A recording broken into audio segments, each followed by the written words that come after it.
Good evening, and my name is Jill Bernstein. I am one of the co-presidents of the League of Women Voters, and it is my pleasure this evening to warmly welcome you to this forum featuring candidates for the United States House of Representatives, Districts 1 and 2, and the Washington State Senate. I'm going to ask you to do two things. The first is, please turn off your cell phones. And second of all, would you please stand and join me for the Pledge of Allegiance? I pledge allegiance to the flag of the United States of America and to the republic for which it stands, one nation, under God, indivisible, with liberty and justice for all. This forum this evening is presented by the League of Women Voters of Bellingham and Whatcom County and the City of Bellingham. The city has provided the facilities, and the forum is being televised live on BTV 10.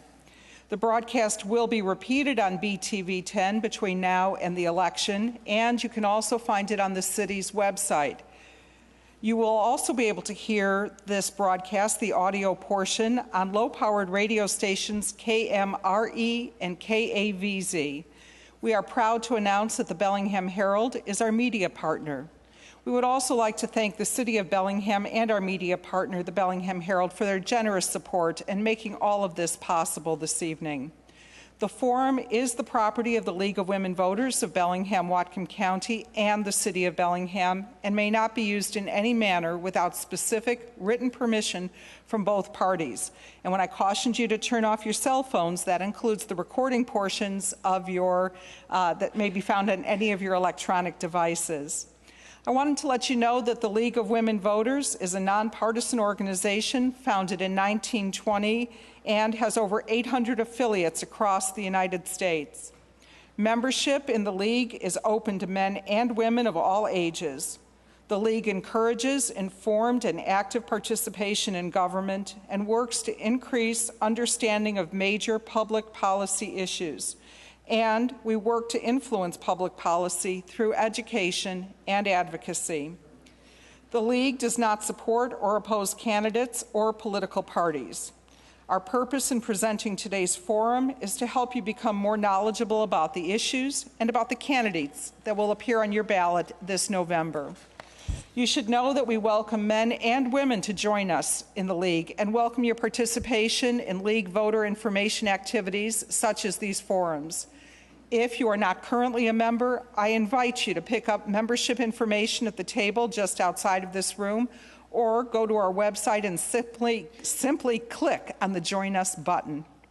Now, for this evening, members of the League of Women Voters Forum Committee have written a few questions which the candidates have not seen.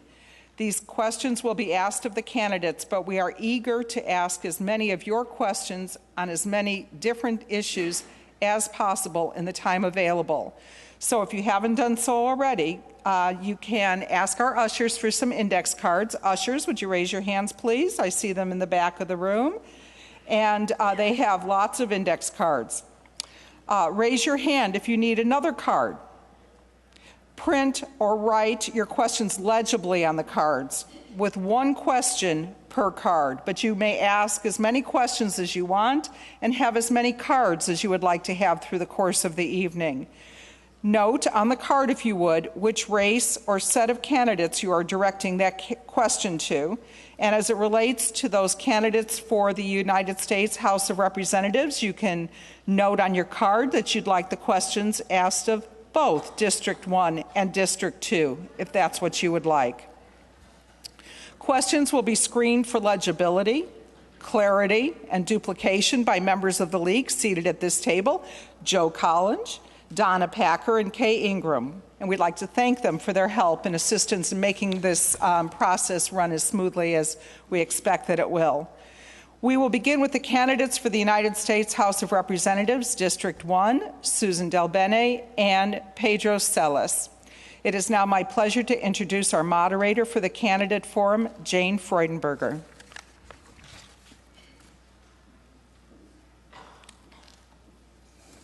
Thank you, Jill.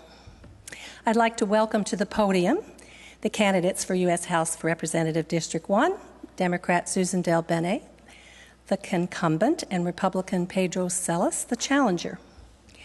The Constitution assigns the Senate and House of Representatives equal responsibility for declaring war, maintaining the armed forces, assessing taxes, borrowing money, minting currency, regulating commerce, and making all laws necessary for the operation of the government.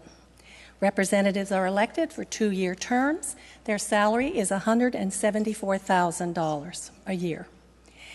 Before we start, I'm going to take a few minutes to explain our forum rules. We'll start with each candidate presenting a 1-minute statement. When the candidates arrived tonight, they rolled some dice, and the high roller chose whether to go first with the opening statement or last with the closing statement. After the opening statement, the candidates will answer questions in rotation, with a 1 minute to answer each question, and after the first question, I will alternate the respondents. Margaret Wall over there will be tracking your time, and Riley Abel and/or Carol Como will flash a yellow sign when there are 15 seconds left of your 1 minute. So you need to finish up, because a red sign will come 15 seconds later and say, "Stop talking." If you continue talking, a bell will be rung. That means we're not kidding. Stop talking now. Ms. Delbenet won the toss, and she's elected to go second, so we will start with Mr. Celis. 1 minute opening, please. Hello, my name is Pedro Celis, and I'm running for Congress for the 1st Congressional District. I like to describe myself as the candidate with the charming accent, and that's because I was born and raised in Mexico. My wife was there. We studied in Mexico, got a computer degree, master's, PhD outside of Mexico, and I worked 14 years at Microsoft, where I was a Microsoft Distinguished Engineer and the Chief Technical Officer of SQL Server Group. And I'm running for Congress to preserve the American dream. That has been the story of our life. We believe in this country. We were adopted here. And I think this country is going in the wrong direction. We need a different path.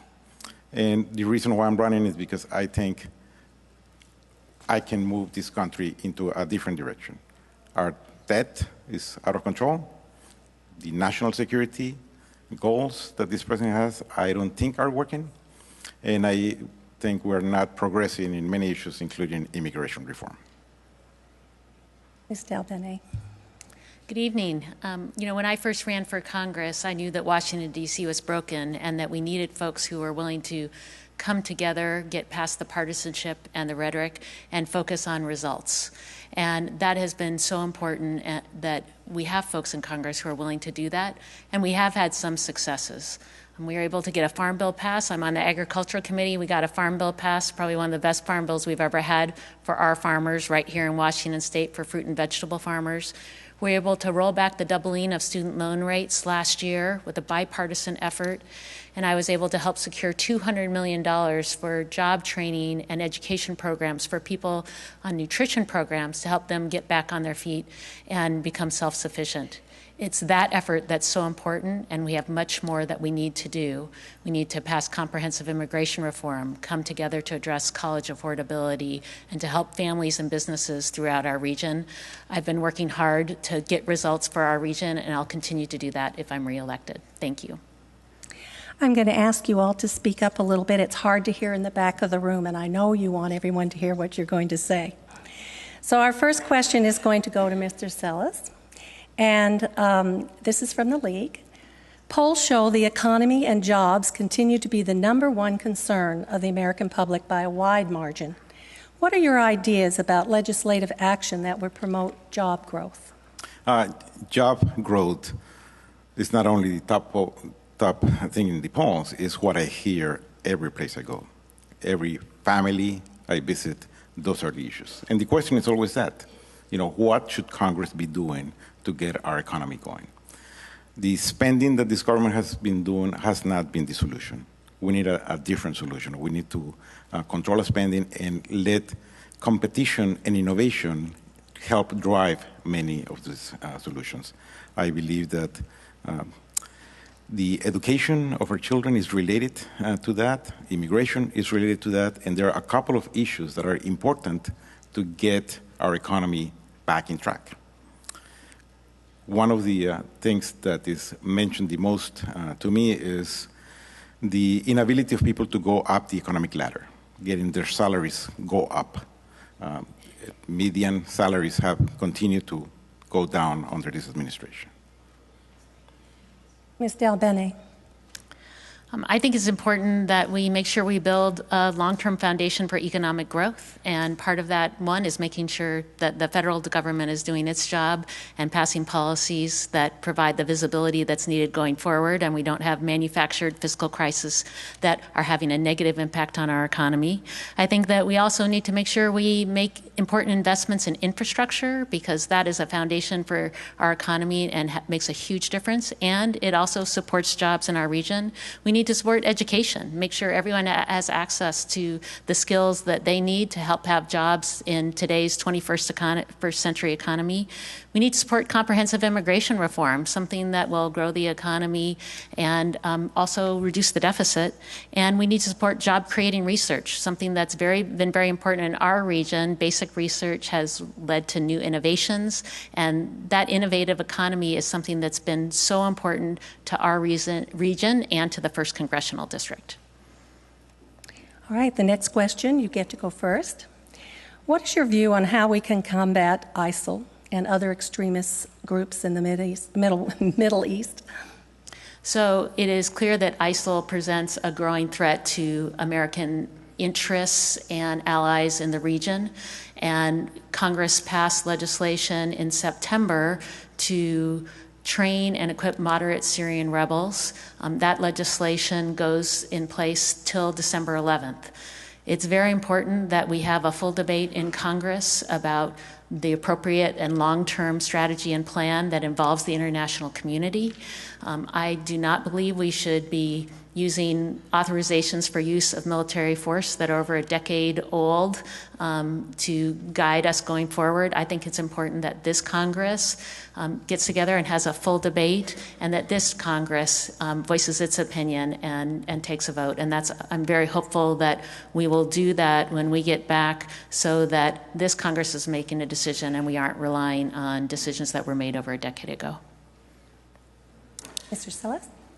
What's happening in Iraq is a model on the failures of this president of disengaging in many places around the world. I think the situation that's happening in Iraq is probably going to be repeated in Afghanistan by pulling the troops over there. His solution is one in which his main goal is to make sure there's no troops on the ground. And I think he's making a mistake by drawing that red line that he's not willing to cross. It's important for us to win that war, and it's not going to be easy if we need to put people there. But he needs to have the courage and commitment to fight for that. Susan Del Bene and a lot of the other members of Congress have been allowing this president to continue to create that vacuum. And there's evil in this world, and that vacuum is being filled. And I don't think we are safer now than we were before he started. All right, we're going to change tracks here. And this is for you, Mr. Sellers. Affordable housing is a major concern nationally. In Whatcom County, the vacancy rate is at 1%, and the median rental fees are over $1,000 a month. What, if any, should be the role of the federal government in addressing the need for affordable housing? Please be specific. Affordable housing is a problem that became worse, about 6 years ago, when the federal government started subsidizing or encouraging loans that were of lesser quality to be secured by the federal government. And I think that what we're feeling today is a consequence of those decisions. I think affordable housing can be improved by eliminating a lot of the controls that today prevent that market to grow more freely, and not have so many of the regulatory burdens that are preventing that market to grow. But the main issue continues to be the jobs that are used to buy those houses. That is the obstacle that people are facing on how they can, get the housing they deserve. Del Bene. I think it's a very, very important issue that people throughout our region are able to put a roof over their head, to have a place to live, and affordability is a very important issue, given that sometimes in our urban areas we have places where people have jobs but sometimes can't afford to live, and making sure that we have affordable housing that's available is going to be critical throughout our region. There are tax programs to help create those public-private partnerships for the development of affordable housing, and we've seen combinations of market rate housing with lower rate housing to bring people together, and I think those communities have been very exciting to see that come together. But we also have to realize that it's the combination of housing, making sure that folks have access to transportation to get to their work environment. It's the combination of housing and other things that people need to get by that's going to be critical going forward. But I think we have policy in place, but we clearly need more housing stock available. All right. I'm going to start on some questions from the audience now. What are your opinions about immigration reform that allows a path to citizenship for people who are here now? And that you get to go first. This is a very critical issue throughout our region, and my district, which represents areas from King County all the way up to the border, and I've heard consistently from folks throughout our region about the need for comprehensive immigration reform. I am a lead on the bill in the House of Representatives, H.R. 15, which is a comprehensive immigration reform bill that would help our economy, help reduce the deficit, and provides an earned path to citizenship. Every piece of that bill is bipartisan. We have over 200 co-sponsors of that legislation. I believe that if it was allowed a vote on the floor of the House of Representatives, that it would pass, and that we would be able to work with the Senate to get legislation to the President. Unfortunately, we haven't been allowed that vote, and so we are continuing to push hard, and there continues to be a community effort moving forward, but we need to be allowed to have that vote so we can make sure that bipartisan legislation goes through. Immigration is a great example of the problems that we have in Congress. We have a lot of members of Congress or the president saying, hey, it's not my fault. This is what I want, and they're not listening to me. You need people who have the courage and conviction to get this approved. Immigration is an issue that I talk with a lot because of my charming accent. And when I go and talk to people, I believe that immigration is good for this country. And I believe in a system that has wide doors, high fences. We want mechanisms for people to come here because it is in our economic self-interest to do that. We want to enforce the rule of law. We do not want to encourage illegal immigration. Going specifically to your question, how do we deal with the people already here? I do not believe it's fiscally responsible to deport them. I do not think you want to reward that behavior, but giving them citizenship. And I think we need to find that middle path to get it accomplished. And you need people that know how to get things done. Right. In light of the Supreme Court decision in the Hobby Lobby case, what will you do to protect women's access to health care? And you get to go first. The Hobby Lobby decision is a decision in which the decision was made that a company, like a person, has rights. That was the argument, that they are a company, therefore, what's in our Constitution does not apply to them. That decision was a decision or that law was something that was not a law, was something that the president wrote as part of the Obamacare or Affordable Care Act. And all it said is a woman continues to have that choice. A company that is willing to pay for it can pay for it, and the government can pay for it if it wants to. But you cannot force an individual or a corporation to go against their beliefs to pay for things that they disagree on. Benny. I believe strongly that the Hobby Lobby decision was the wrong decision. I think that women's healthcare decisions should be made by women and their doctors, not by politicians and not by their employers. There was a disappointing decision, and I think that it's important that we continue to make sure that women, again, are able to make their own decisions about their health care and that they have health insurance that can cover their health care. So I'm very disappointed. I'm on the House Judiciary Committee and will continue to fight to make sure that women are able to make those health care decisions. And I think there's only one person in this race who's going to continue to make sure that women have that choice and to fight for their rights, their health care rights. The U.S. has more people in prison than any other country. How should Congress address the problems that cause mass incarceration, this mass incarceration? Ms. Del Bene. Well, this issue has come up in Congress many times, and one of the things we need to look at are sentencing guidelines to make sure that the first route isn't always, to make sure we understand the crime and understand what sentencing guidelines should be like. We need to make sure that we look at issues, and we've seen this in the discussion here on marijuana legislation about what other crimes that might be committed and whether or not those really require someone to be put or incarcerated to deal with that. So it is a very important issue, something that we've been having an active dialogue on in Congress, and I think will happen at all levels of government, but it's critically important. So again, that we are not filling our jails, and we are allowing and making sure that folks who are coming out of prison as well have access to the resources they need so they can understand how to integrate back into the community. Mr. Salas. I hope you guys know that incarceration is a very difficult thing in this country that we're not addressing well. And I do not feel like, it's the fault of the federal government why that is happening. A lot has to do with our education system. I was just visiting this week an organization, nonprofit organization, that all it does is provides to kids support and networking. And the number of gangs that have been dropped, the number of people that are no longer predicted to end up in jail is going down dramatically by efforts like that. Same thing with families. One of the organizations I have supported for many years is Stronger Families, because I think marriages are an essential element to get kids to go through a process in which they do not end up in jail.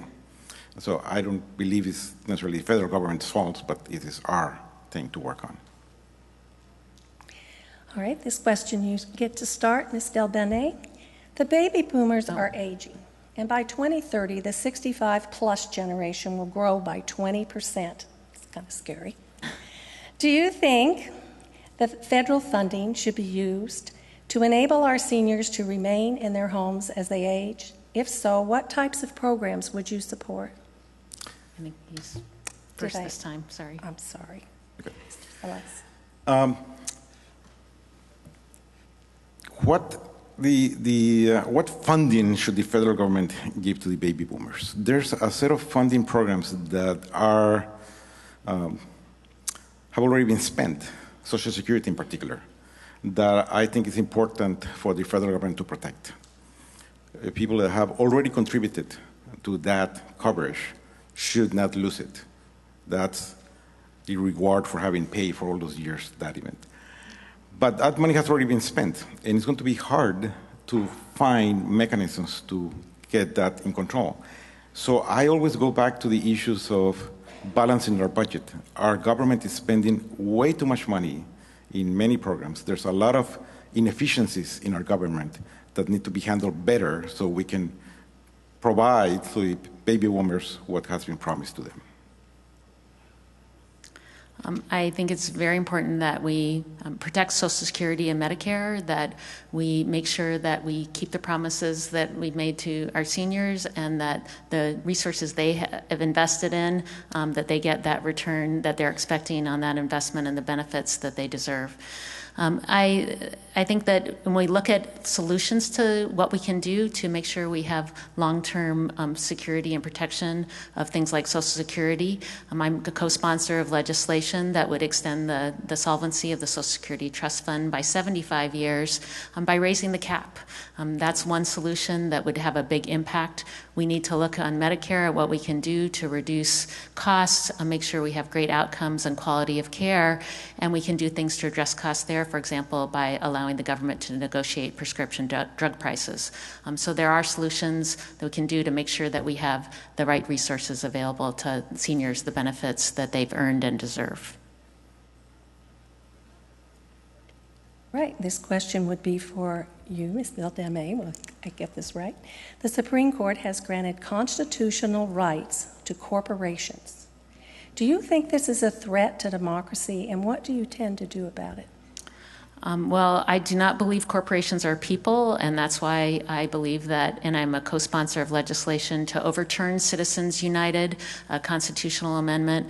I think it's important that we have transparency in funding of campaigns, and that when I do an ad, you know that I approve that message. I think it's important that when super PACs and others are providing information, that people know who is supporting those organizations and where that information is coming from.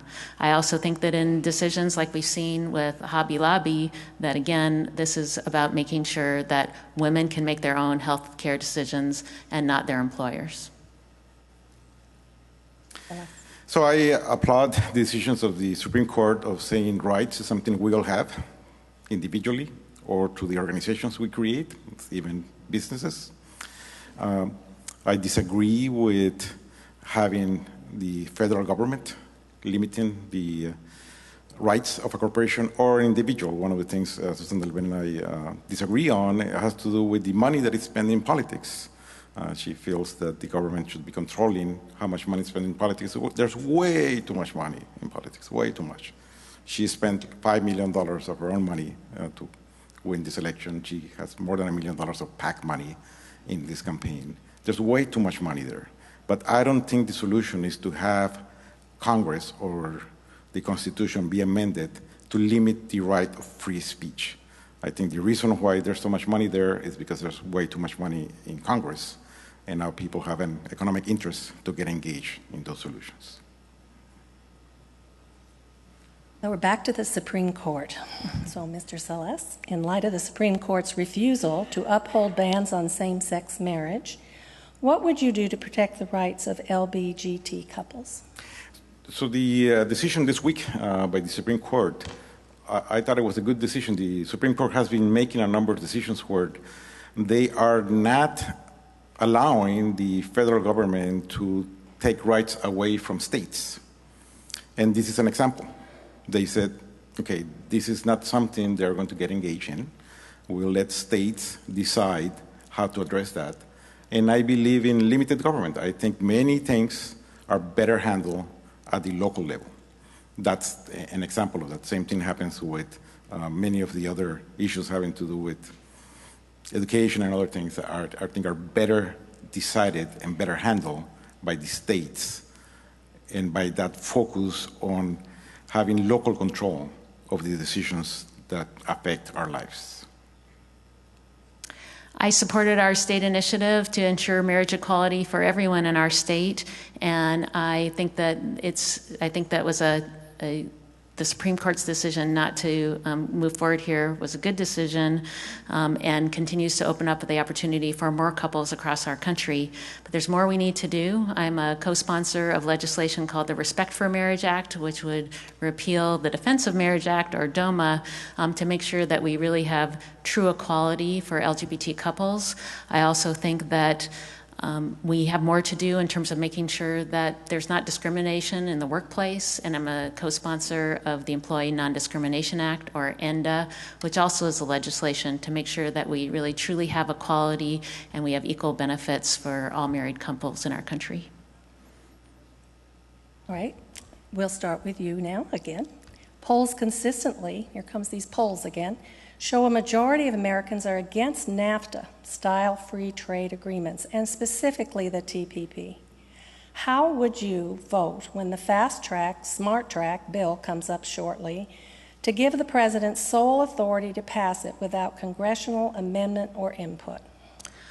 So I think trade policy is a very important discussion that has been taking place, and as folks know, there's been a negotiation taking place on the Trans-Pacific Partnership, and there are conversations also happening on TTIP, the transatlantic discussion. We are the most trade-dependent state in the country. Trade is very, very important to Washington State's economy, but it's also important that we have trade that creates an equal playing field and supports our businesses and our producers here in our country, and supports an equal playing field with our trading partners. In terms of fast track, I think it's important that we understand that we can put together legislation that would create a bar that that legislation would have to hit for Congress to support it coming to Congress for a vote. And we need to make sure we have strong environmental protections, human rights protections, and labor protections in any trade agreement to make sure that it meets the requirements of our businesses and our workers. I believe trade is good. Trade is good for our country, it's good around the world. The issue that you asked was about fast track. Should Congress give the president the authority to fast track these negotiations? And the reason why that authority is not being given to the president, and the reason why it should not be given to the president, because there's pretty much little confidence on this president's ability to negotiate around the world. His relationship with many other countries, whether it's Iran, whether he's dealing with Russia, what he's dealing almost in every other relationship between the U.S. and the rest of the world, gives us no confidence that this is a president that knows how to negotiate a good, free trade agreement, one that will be good for our country. Thank you. All right, I think it's time for our closing statements now. And because of the roll of the dice, Mr. Celeste, you get to go first on the closing too. Yep.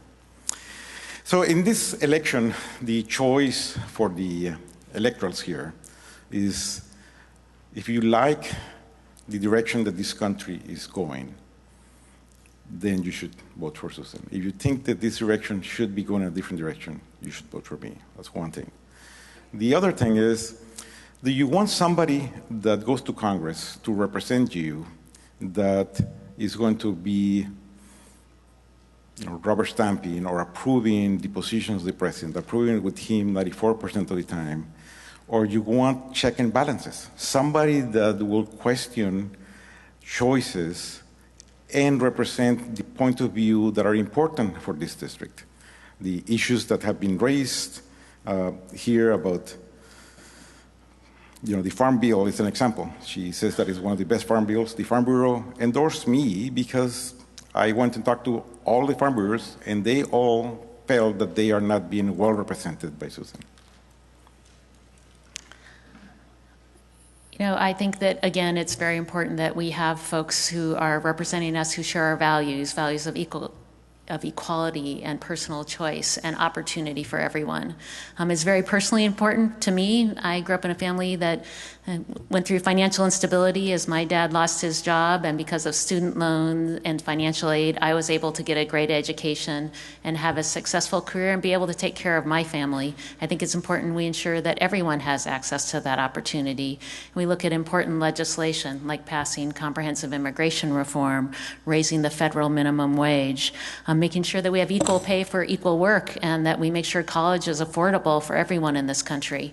But we also need people who can bring specific ideas and solutions to the table. There's only one person in this race who's bringing specific proposals to the table, one person in this race who will always support Social Security and protect it and oppose attempts to privatize it or call it a pyramid scheme. And there's only one person in this race who's supporting women's health care decisions. I'm going to continue to do that work if I'm reelected, and I appreciate you taking the time to be here today. Thank you both, and we thank you for running for office. Thank you. And thank you for coming tonight. Very sure.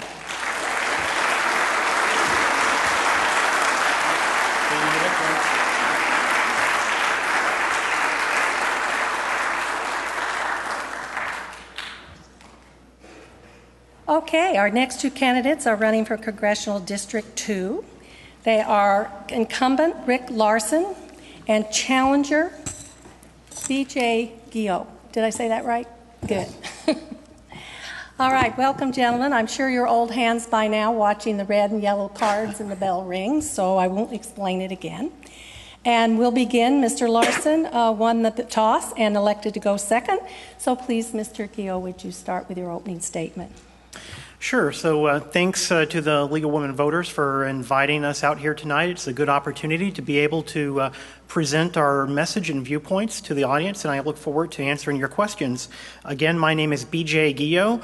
I'm running in the 2nd Congressional District. I'll tell you, I'm running as a Republican, but I want to put it out there that I am not one of these obstructionist Republicans. I am not a it's my way or the highway type of Republican. I think compromise is important. Compromise is not a dirty word. It's an indicator that you're a strong person if you're able to compromise and reach across the aisle. How's one way in which I might be able to reach across the aisle?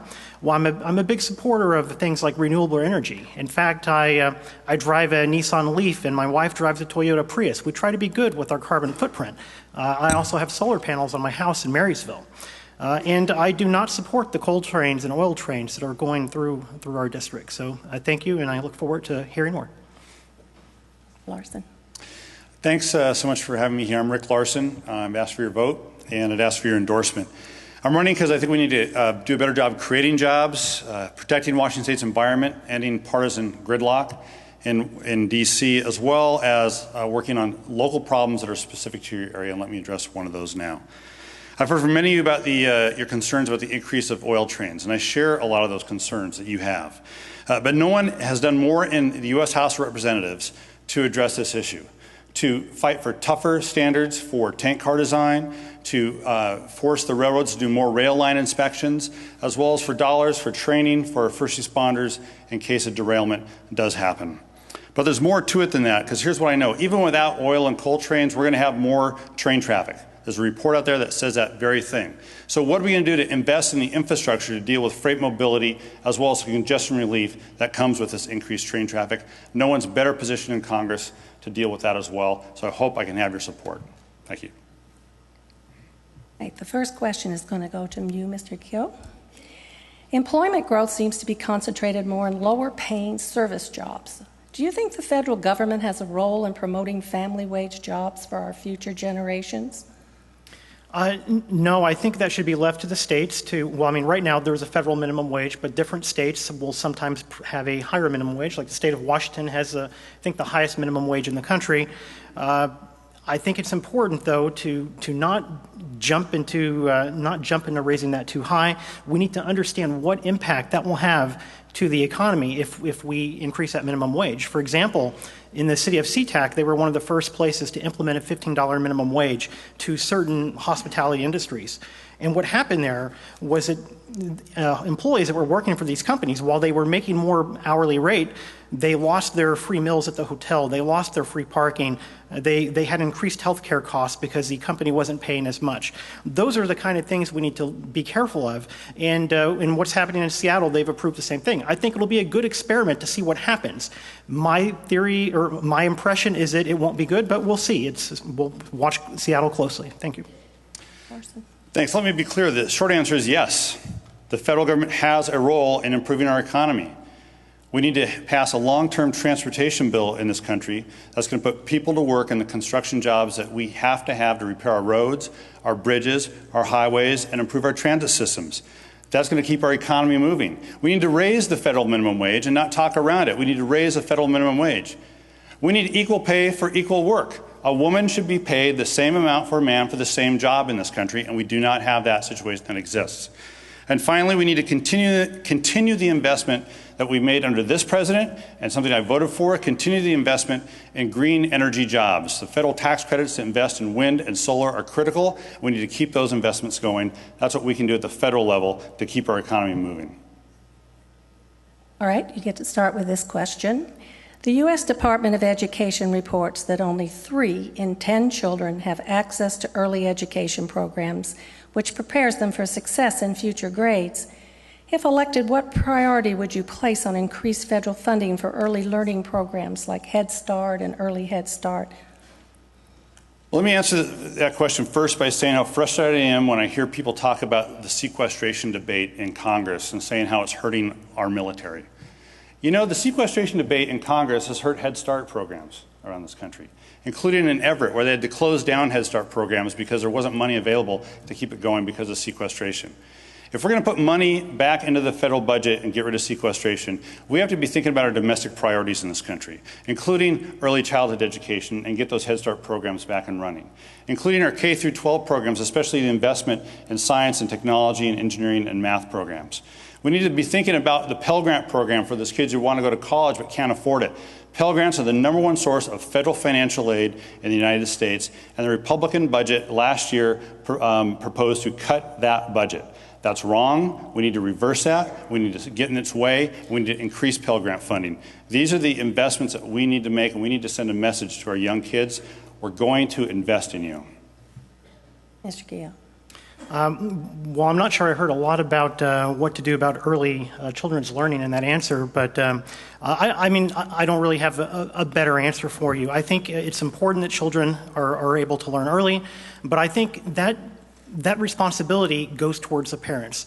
I believe that parents are able to take care of their children. They're able to teach their children the values they need and get them jump-started on their education. I don't see that it's the federal government's responsibility to put more money into programs like pre-kindergarten or other things like that. I think parents are more than capable of handling that for their own children. Thanks. Mr. Gill, you got this one first. What would you do to include tribal concerns in discussions about our environment and global warming issues?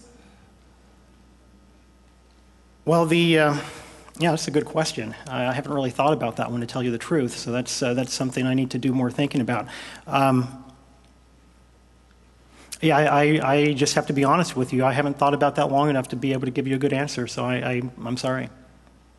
Larson? Thanks for the question. I think that the first thing to understand is that when you're in Congress, you need to look at the relationship with the tribes in this area, as well as tribes all over the country, as a government-to-government relationship, not as just one more interest group. Tribal governments are governments who have rights, who have treaty rights, and we need to be, and Congress and the U.S. government needs to be respectful of that.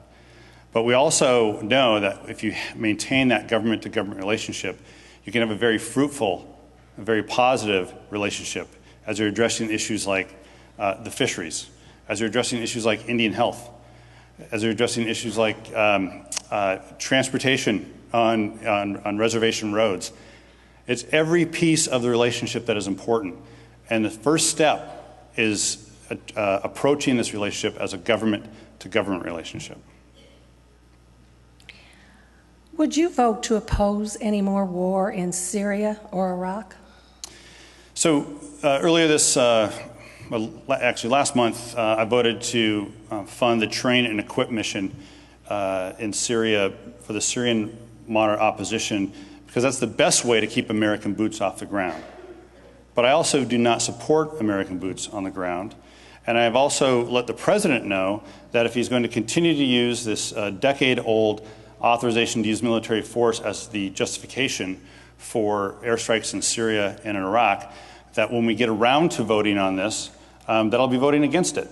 And frankly, I don't know that I could vote for a new authorization to use military force, because I've been in Congress under 2 presidents now who have continually expanded the meaning and the intent of Congress when it comes to the authorization to use military force.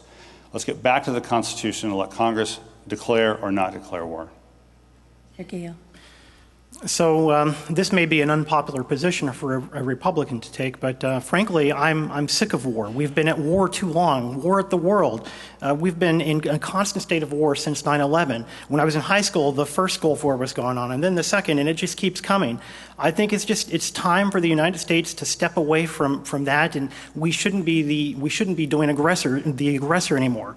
We need to stand aside and get out of that. I think it's it's important. It costs too much money. We're with all the cruise missiles launching, and we don't have people on the ground there now in the new ISIS conflict, but that could come. And it's just I wouldn't support anything like that. I think it's a bad thing to do. And my opponent here, he was one of the few that were one of the people in the House of Representatives that voted to equip the Syrian rebels with weapons. No other congressman in the state of Washington, every other congressman voted for that too, except for Jim McDermott. Mr. Gill, can you speak to the reduction in the amount of time Congress is actually working in D.C.? Well, being a congressman is different from being a state legislator in Olympia. In Olympia, there are short sessions because it's considered a part-time job. So they only do a few months each year for Olympia, but in Congress, you're there for more time. However, you need to be back in your home district enough so that you can have enough opportunity to have people come to your office and talk to you. It's important that you come back to your district and are here to be able to hear those concerns. We have a lot of times where congressmen will just stay in D.C. and not come back enough until it's election time. But that's not the right way to do things. We need to make sure that we're here, we're available, so that people can come to our office and come talk to us. So it's important that we split that time reasonably well. Mr. Larson. I can tell you the difficulty of being a West Coast congressman. I fly about 100,000 miles a year back and forth between Washington, D.C. and home. When I was first elected in 2001, my wife and I decided that we would move our family back to the D.C. area. Fortunately now, after 14 years, my 18-year-old is now at the University of Washington. So we're very happy to have him back here as well. But it's also about representation and what you're doing to reach out. We've had 5 veterans town halls in the last 18 months. We've had 3 senior town halls in the last 18 months here at home. In my office alone, since January 2013, we've responded to over 70,000 individual emails and letters of people writing in. This week, my office in D.C. gave 3 tours to people from the district who wanted to come visit Washington, D.C. So the point is, it's a balance in the time you spend at home and the time you spend in D.C., and I hope I've been able to achieve that balance. This question is for you, Mr. Larson. Is there a role in the federal government for addressing racial and gender inequality when it comes to pay? Racial and gender inequality when it comes to pay? When it comes to pay. I think that the short answer is yes, there is, and in some respects it already does exist through existing law, Civil Rights Act, as a for instance. If we're not doing a good enough job through our Department of Justice in enforcing those laws, then we need a more aggressive Attorney General. I think our current Attorney General, who's announced his resignation, has been very aggressive in this regard. But if it's the same principle about equal pay for equal work, if you're comparing pay of a woman and to a man, it's the same principle applies. People who do the same job, regardless of gender, regardless of race, should be paid the same wage for that same work. So I would just respond with, if there is any evidence of discrimination that occurs in that manner, that is something that you could petition the Office of Civil Rights with to look at. So as Congressman Larson said, it's already things that are protected in existing laws, and so the petition should be heard if that happens. I will start with you with this one. The federal case called Citizens United was decided based on a few words in the Constitution. Do you support an amendment to the Constitution to deal with the Supreme Court's decision that corporations are people? No, I do not support amending the Constitution for that particular item to reverse Citizens United. I think it should stand, but what I would do is I think it's important that any kind of contributions that are going to PACs or super PACs, that all these be reported immediately with the information about who has made that donation. We need full disclosure of that. And there are disclosures now, but they sometimes come months and months after the fact, and I don't believe that's adequate. I think disclosures should be instantaneous. We have real good computers now, fast computers. Everything can be done electronically. Let's get all that information disclosed as soon as it's made. Yes, we need a constitutional amendment to overturn the Citizens United decision made by the Supreme Court.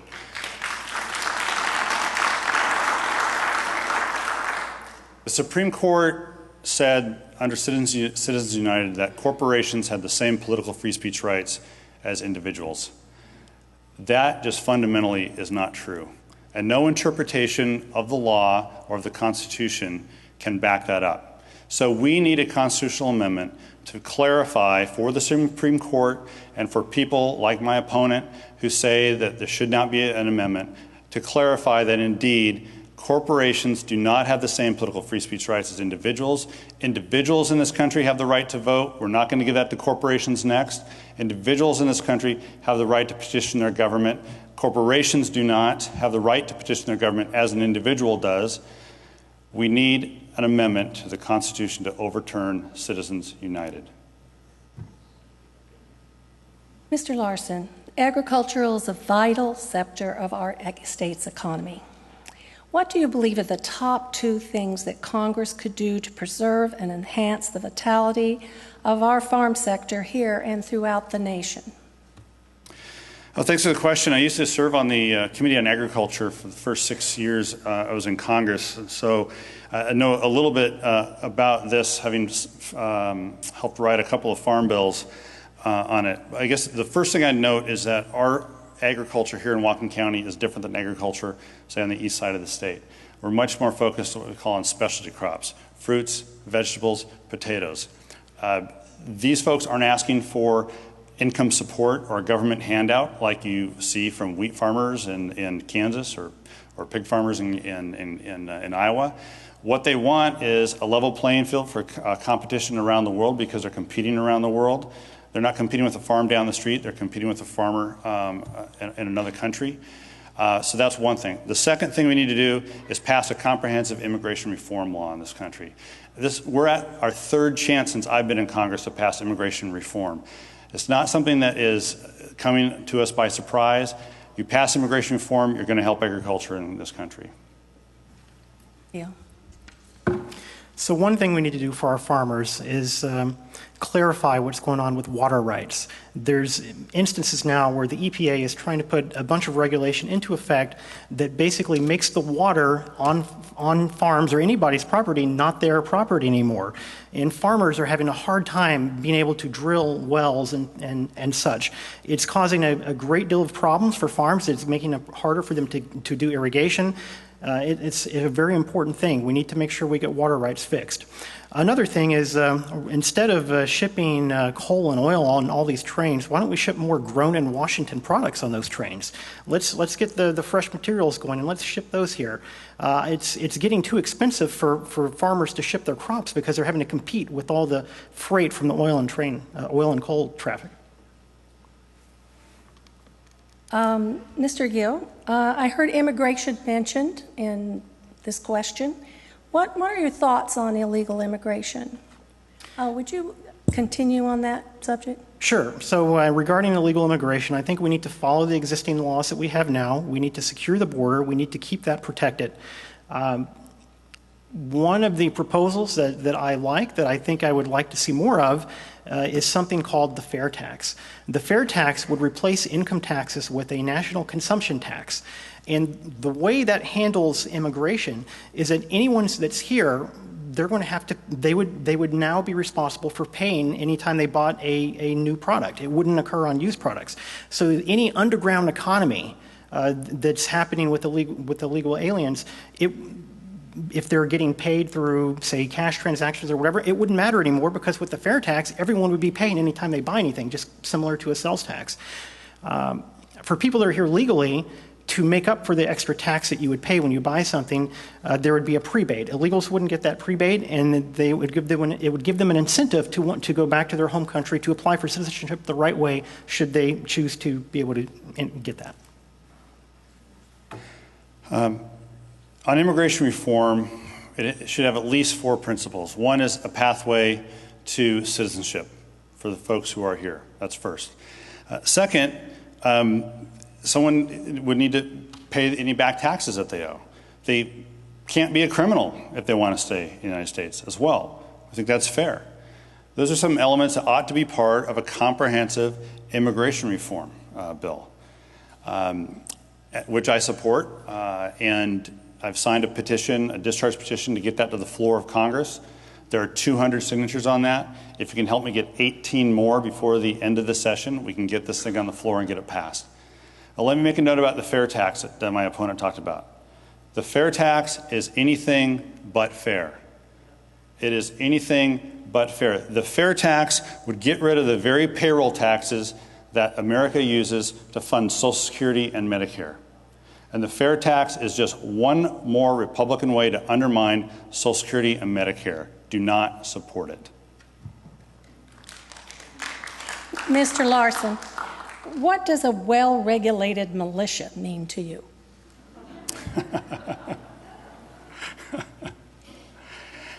A well-regulated militia means to me, I've been able to answer a lot of questions in my lifetime about what my wife means to me and what my kids mean to me, but I've never been asked what a well-regulated militia means to me. But let me let me expand the question just briefly, because I think the underlying question really gets to the Second Amendment.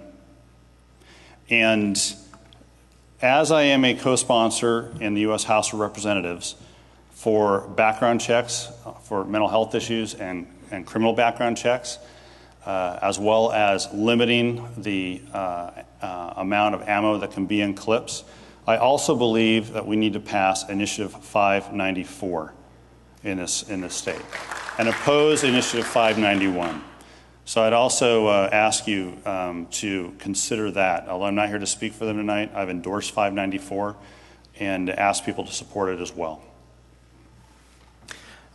So I'll answer that question in a second. One thing I just want to follow up on was the comment about the fair tax getting rid of the payroll taxes that fund Social Security and Medicare. It gets rid of the payroll tax, but in the consumption tax that is paid, there's a component of that is specifically designated for those properties. So that revenue doesn't go away, it just changes the way in which it comes to you. And in terms of a well-regulated militia, I'll answer that using the Oprah analogy. I'm a well-regulated militia. You're a well-regulated militia. Everyone is a well-regulated militia. So it's the constitutional right for everyone in this room to keep and bear arms, and I stand by that. Right. Would you vote to support free college tuition for qualified students, just like Germany just did? Why or why not? Mr. Gale? No, I would not support free college tuition. I think college is important, I agree, and people should go to that. But it's an important first step in a young person's life, learning the responsibilities and understanding what it is, finding out what is that return on investment they get for college. It's one of the most important decisions a young person can make.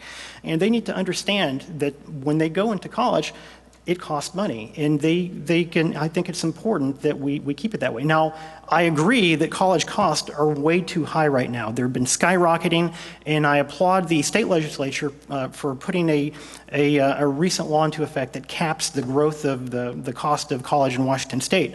But we need to do more for that, and we need to study that situation to see what we can do. Thanks. I'm one of 8 kids. My mom and dad never went to college. Just the opportunities in the mid-50s just didn't exist like they exist today for them in their situation. But they made sure that each of us got to go to college, all 8 of us, including the youngest one who got 2 master's degrees, I think just to show us all up. So we do have a really strong ethic of education and higher education in our family. But I do think that it is right to ask students to put a little something in the kitty as well, to work some for their education. Having said that, the Pell Grant program is the #1 source of federal financial aid. It is under pressure to be cut. It is a major tool that America can use to invest in kids who have an opportunity to go to college or university. And we need to maintain the Pell Grant program. How do you plan to improve? I did give you both a chance, didn't I? Yes. Yeah. To improve rail safety for unit trains over 1 mile long carrying volatile cargoes such as oil and coal. Mr. Larson. Yeah, so the question was about rail safety. Now, I understand that people probably in this community who argue that we should just ban trains altogether. I understand that concern. The challenge we face is that if you say you can't have one product shipped, it opens the door to have the next product and the next one and any number of products shipped. And then the railroads can start choosing what they can ship or not. It's an uneasy compact that we have in this country to force the railroads to carry anything on their rail line because they own the rail line. But we can regulate what happens. So we need tougher tank car designs to ship oil in this country. And I've been a strong advocate for that. We need more rail line inspections because of the increased traffic, and I'm a strong advocate for that. And we need to be sure our first responders are trained up in the event of a derailment, and I'm a strong advocate for that as well. So it doesn't quite make sense to me why we would want to ship oil in train cars when we have pipelines that are crisscrossing the country already. It's a much safer thing to ship oil through pipelines. They say, well, there's not enough, we can't ship it fast enough through the pipelines, they're too clogged up with other things. Well, the oil's not going to go anywhere if you don't use it. It's still going to be there, so send it slower. I don't see what the problem with that is. In terms of coal, coal is a valuable natural resource that we have a lot of here in the United States. It's not necessarily the cleanest thing, we all know that. And we don't need to be shipping it to China and other places like that. We should keep our valuable resources here. We might need it one day. There could be a global catastrophe, and you may need that coal for something important. But I don't know that we need it right now. This is the last question, and it's on the same subject. And Mr. Gill, you would go first. What kind of energy plan do you think that should the federal government have a national energy plan?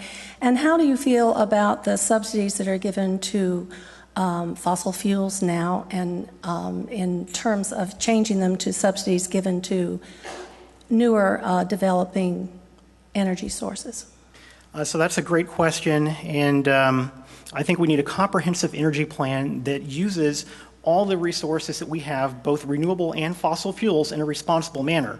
Now, you can't get rid of fossil fuels overnight, and you just can't go cold turkey on it, because we have things like aircraft that you're not really going to be able to power off heavy batteries or wind power, but you're still going to need fossil fuels for things like airplanes. But it's important we start transitioning to a renewable economy.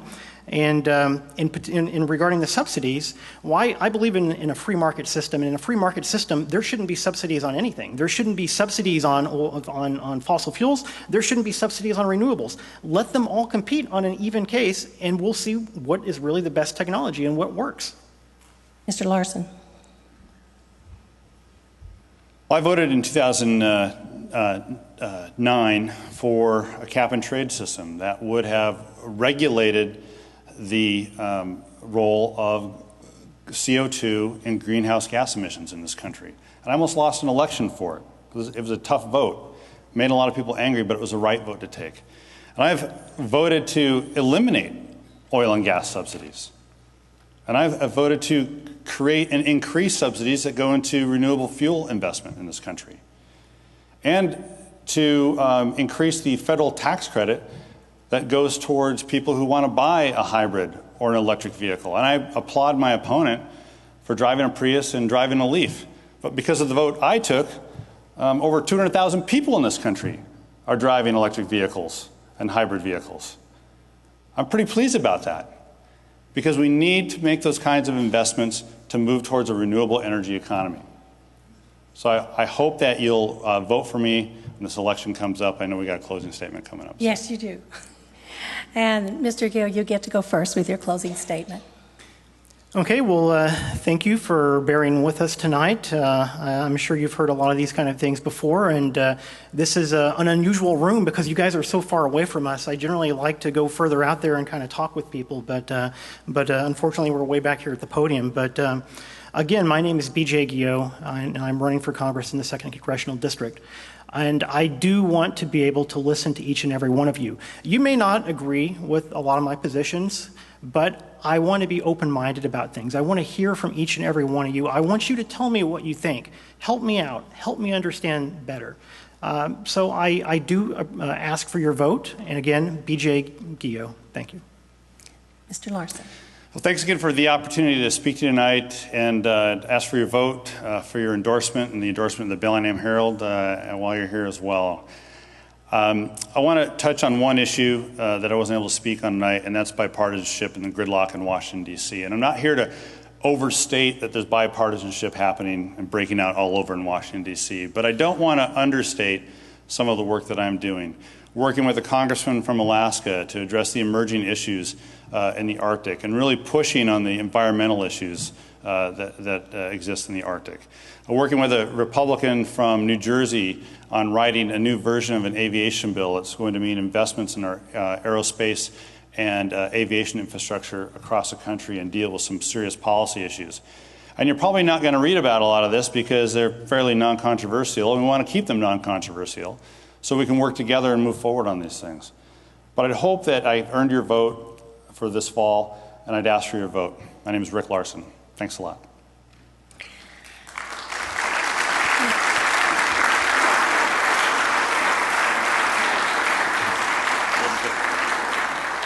Thank you both for being here tonight, sharing your views, and a special thanks for both of you for running for office. Now I get to introduce our league co-president, Annette Holcomb, who will moderate the second part of our forum. Annette? Thank you, Jane. And I also am delighted to welcome all of you here tonight. I would like to invite Senator Doug Erickson and Seth Fleetwood, already coming up here to the front. That's great. These are our candidates for the Washington State Senate District 42. Now, the Washington legislature is called upon to enact or reject legislation affecting public policy in the state, provide for levy and collection of taxes and other revenue to support state government, and assist local government and to appropriate funds for these purposes. The Senate also has exclusive power to confirm certain gubernatorial appointments. Although laws are enacted only when the legislature is convened in formal session, policy issues and general operations, state and local government are under continuous review by the legislators serving on permanent and interim study committees. So it's not just a part-time job, I gather. Washington State Senators serve for 4-year terms, and their annual salary is $42,106. I'd like to remind our audience members that we welcome your written questions for the candidates. Please send us clearly written questions that can be asked to both of the candidates. Use a pen if possible. Our ushers will collect your questions and provide additional cards if you need them. Just raise your hands to get their attention. I'd also like to ask you to hold your applause until the end of the segment when we'll clap for both of the candidates together. Candidates, please be mindful of our timers who are seated here. They are the 3 folks right up here. Carol Como and Riley Abel and Margaret Wall. And they will be timing you. Each time you speak, you have 1 minute. And when you have 15 seconds remaining, they will hold a yellow warning card. When your time is up, they'll raise the red card to show you. And if you continue to speak, then we have the little bell that will ring, and we mean, please, you must stop talking right now. I also wanted to mention that our screeners here will be reviewing the written questions for clarity and to avoid duplications. Now, the forum rules are the same as those we used during the congressional candidate part of the program. We'll start with a 1-minute statement from each candidate, and then we'll proceed with questions, and each candidate will have 1 minute to respond to questions, and I will alternate back and forth as to who speaks first. Each candidate will have a 1-minute closing statement. So with the rules covered, let's get started. To determine which candidate goes first, we ask each of them to roll the dice. And the high roller tonight was Doug Erickson, Mr. Erickson. He is chosen to go second with his opening statement. So, candidate Fleetwood, you have 1 minute to give your opening statement, starting now. All right, thank you very much. It's a pleasure to be here. As was said, my name is Seth Fleetwood. I served you 2 terms on the Bellingham City Council, 2 terms on the Whatcom County Council. My central aim in my role as a public servant has always been to try to identify issues of public concern and address them in fair and effective ways. I'm running to end extreme partisanship and gridlock. My opponent will tell you that there's wonderful bipartisanship happening in Olympia, but in point of fact, basic legislation is failing to pass. They didn't pass a supplemental capital budget this past session for the first time in years.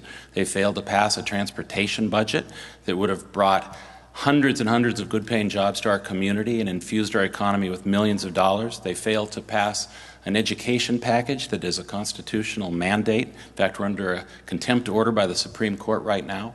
They failed to pass effective oil-by-rail safety legislation. Blaming others is not an excuse. It should have happened. I look forward to an opportunity to do so. You got the bell right out of the gate. Candidate Erickson, you have 1 minute for your opening statement.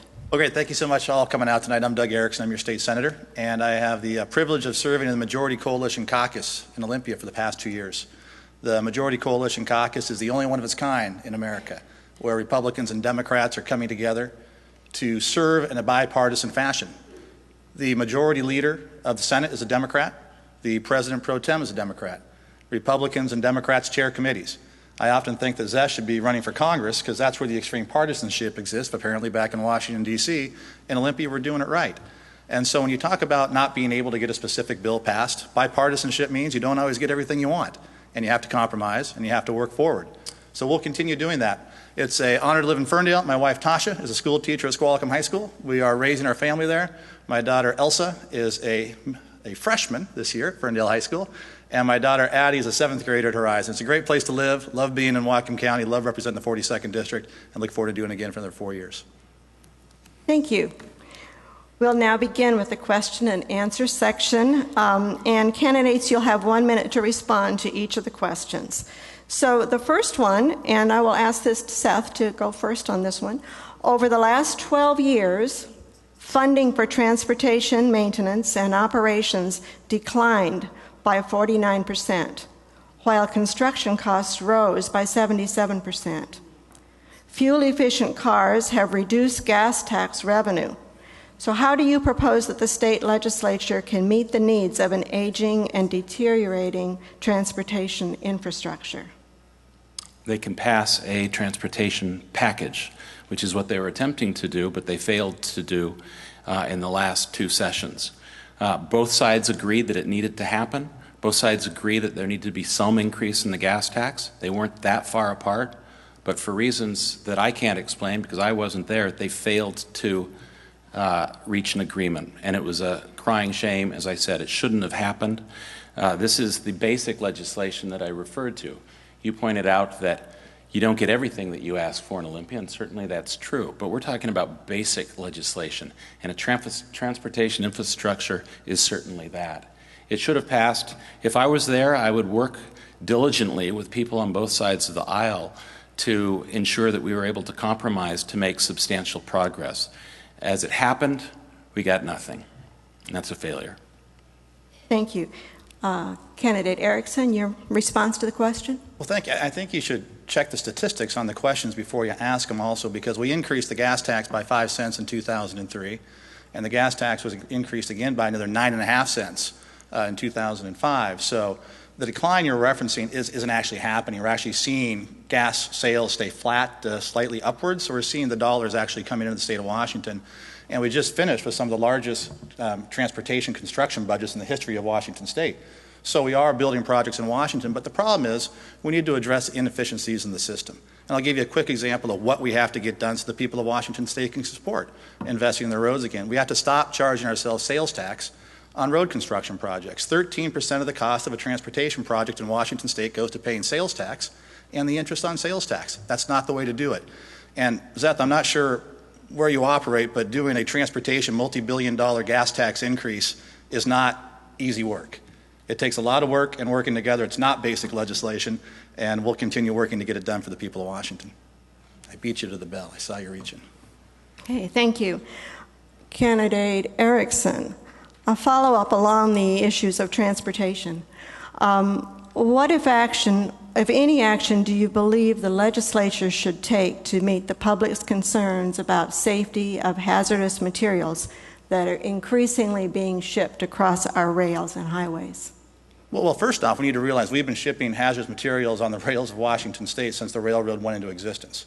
When Georgia Pacific was in place in downtown Bellingham, we had multiple hazardous materials being shipped. What we should have done last year is we should have passed my comprehensive oil by rail legislation, which was the toughest oil by rail legislation in the country. Unfortunately, there was partisanship, and it was the Senate Democrat floor leader who used a little-used procedural motion to block a vote on that piece of legislation with the sole purpose of having a campaign issue. And that's the kind of partisanship we need to eliminate in Olympia, where you put that type of partisanship to block a vote on oil by rail. You block the actual vote for it so you can have a campaign issue. That's putting partisan politics in front of public safety. That needs to stop. And I think you should talk to the people who are supporting your campaigns, because they're the ones that work to block that bill.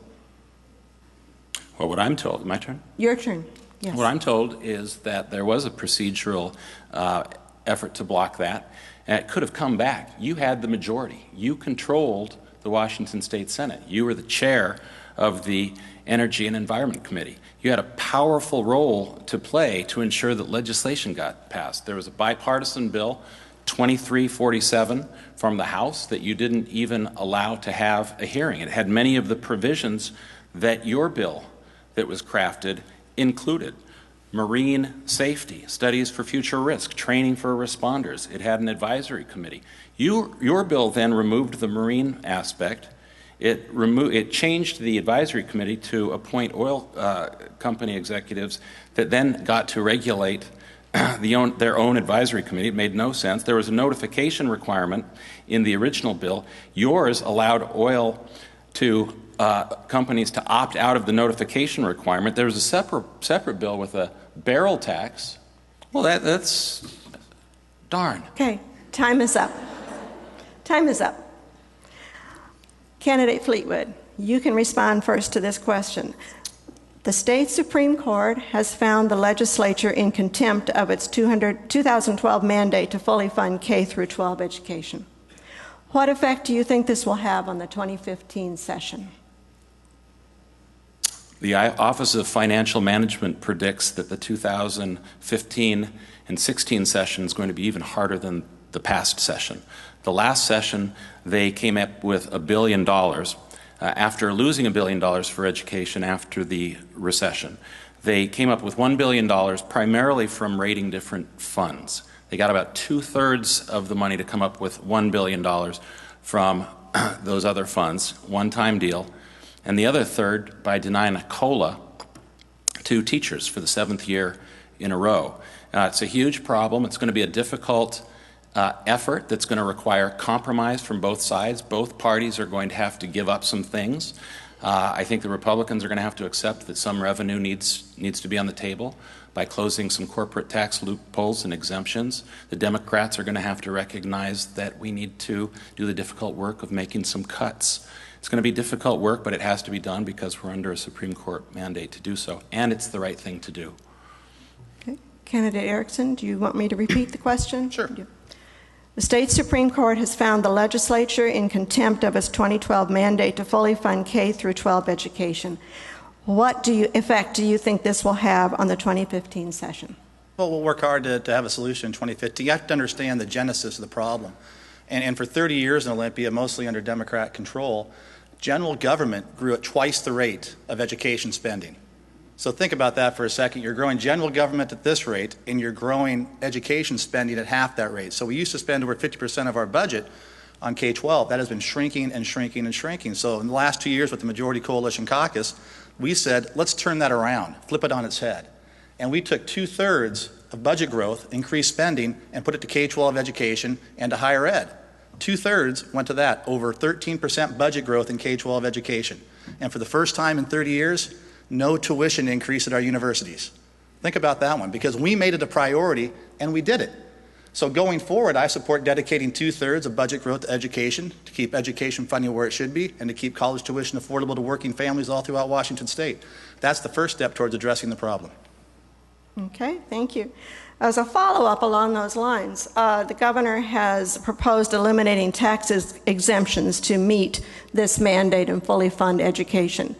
Do you believe that this should be a viable approach or should fit into the mix, or do you have another alternative suggestion other than what you've just shared with us? If I could start on that one? Pardon me? You want me to start? Yes, yes. Okay, thanks. Well, you aren't providing the list of the tax exemptions that Governor Inslee would like to eliminate, so it makes it very difficult to speculate. Every year we go through a process of examining tax exemptions that are currently on the books, and we bring some forward to say, are they working, and look at others to say, are they not working? And I'll give you an example. Last year we had a tax for home telephones. So home telephones many, many years ago were given a sales tax exemption. Well, home telephones have really changed. And now you're using voice over internet protocol, you're using your cell phones. So these companies said, and they want to qualify for the sales tax exemption because they essentially are your home phone service. So we examined the issue. The legislature made a decision to say that's a tax exemption that we're going to take back. 2/3 of the legislature voted to do that, which I believe should be the litmus test, and we rolled it back. So that's how you can work together, Zeth. You make it sound like nothing ever gets done down there, but there's a great example of where we repealed a tax exemption in a bipartisan fashion by getting 2/3 vote. We can keep looking for those, but I think in general you have to remember that one person's tax exemption is another person's job at Cherry Point, and the governor has targeted Whatcom County jobs with the taxes he wants to raise. Candidate Fleetwood, your I response? think I made reference to that in my first response. We need to look at closing some exemptions. I would support a thorough review in that regard. There's over 650 exemptions in our code, and I think many of them are probably not meeting their purpose. And I think it's appropriate to look at closing those. Brief reference to the previous question about Doug's proposal to dedicate 2/3 of new revenue growth to education. Sounds like a wonderful idea. The problem is it will require significantly depriving important social services that are necessary for our most disadvantaged citizens. So I don't support that approach. Thank you. Candidate Fleetwood, I'd like you to respond first to this question. Do you support the Gateway Pacific Coal Terminal at Cherry Point? Why or why not? I've been consistent on this issue since I was on the Bellingham City Council. The first time I remember hearing about it was in the fall of 2010 when we were presented at the City Council with a resolution relating to a proposed pier at Cherry Point. I can say that I've always supported, when I was on the Whatcom County Council, maintaining one more pier. That's been on the books for many years and hasn't been repealed of some kind. But as it relates to Gateway Pacific, I've been consistently of the opinion that we should wait. As a lawyer, I believe in the law. We have a State Environmental Policy Act that is doing a thorough environmental impact statement right now, and I support seeing what kind of mitigations they are capable of coming up with. So I'm in a wait-and-see mode. Thank you. Candidate Erickson? Yeah, we're currently in the permitting process for this facility out there, and so we'll see what happens. What happened in Olympia last year, which was troubling, however, was when Governor Inslee tried to change the rules midway and said through your SEPA review, State Environmental Policy Act, that you must look at end use of a product for carbon impact for the permitting process in Washington state. He did this through executive action, not going through the legislature, and greatly expanded the review the troubling aspect of this is the governor decided he could go through and pick and choose how he's going to apply regulations, or what standards he is going to hold different companies accountable to with regards to the permitting process. That's what needs to change in Olympia. And the question is, you go out and cut this nice deal for Boeing to keep them here in Washington State creating jobs, but at the same time, are you going to apply the same steepest standards to carbon emissions from airplanes flying between Warsaw and Moscow in a 737 to see if you can keep building those planes here? It's a bad policy. We need to have standard environmental regulations that apply to all companies, not picking and choosing winners. Okay, thank you. Senator Erickson, will you commit to increasing the Washington State Housing Trust Fund? And if not, how will you increase affordable housing in Washington State? You too. Well, again, you look at the premise of the question. Simply, increasing funding to a government program does not increase affordable housing to people throughout Washington State. So how would you do that? Well, I'm getting there. Okay. Thank you for the follow-up, though. Good. I appreciate it. Does that count as my time on the follow-ups? Waiting for you. Thanks. What you have to look at are the rules and regulations and the land use issues that drive up the cost of housing for everybody in Washington State, and that is really the issue that we have to address moving forward in Washington. So when you look at a government program in and of itself is not going to make housing affordable to the people of Washington State.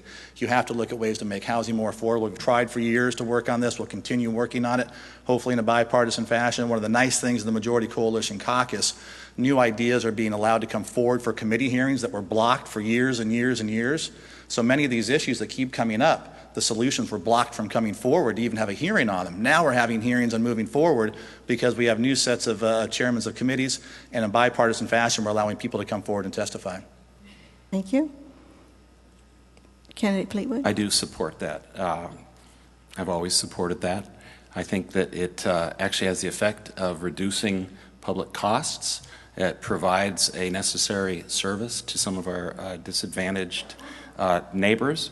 When I was on the Bellingham City Council and the Whatcom County Council, I chaired the Countywide Housing Affordability Task Force that looked at creating methods to reduce housing costs, and one of the proposals was the idea of a fund of this sort to assist. And I'm pleased that that program brings in about $3 million a year, and I recognize it as a great success. This is the sort of thing that I support.